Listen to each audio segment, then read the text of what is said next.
যে constable Sujan Hossain APBN এর সদস্য, ওনাকে সেই দিন চাংখারপুলে ডিপ্লয়েড করা হয়েছিল। সেইখানে উনি শান্তিপূর্ণ ছাত্র জনতা যারা আন্দোলনে বৈষম্য বিরোধী ছাত্র আন্দোলনের সমর্থনে মিছিল মিটিং করছিলেন তাদের বিরুদ্ধে উৎফুল্ল অবস্থায় গুলি করছিলেন এবং খুব ঠান্ডা মাথায় গুলি করার পর তিনি আবার খুব আরাম আয়েশ করে মাথায় হাত দিয়ে খুব একটা ভাবভঙ্গি নিয়ে আবার গুলি করে 7 জনকে হত্যা করেছেন এবং তার যে গেস্টার পোস্টার ছিল তাতে দেখা যাচ্ছে মনে হচ্ছে তিনি এটাকে পার্সোনালি নিয়েছেন। এই ভিডিওটা ভাইরাল হয়েছে, এর প্রেক্ষিতে অন্য মামলায় সে আটক ছিল।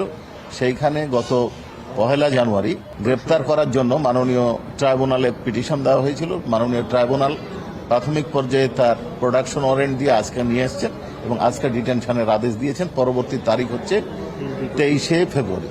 জি, এইটার বিষয়ে আমাদের বক্তব্য হচ্ছে, আমার পাশে সংশ্লিষ্ট প্রসিকিউটর সাহেব আছেন, উনিও বলবেন, সেটা হচ্ছে যে আমরা বাকিদেরকে আইডেন্টিফাই করার চেষ্টা করছি এবং ভিডিওটা আমাদের কাছে সংরক্ষিত আছে। শিগগিরই আমরা আইডেন্টিফাই করার পরে আইও রিপোর্টের প্রেক্ষিতে আইও এই কাজটা চালাচ্ছেন, চেষ্টা করছেন। গ্রেপ্তারের পিটিশন আমাদেরকে দিলে আমরা তখন এটাকে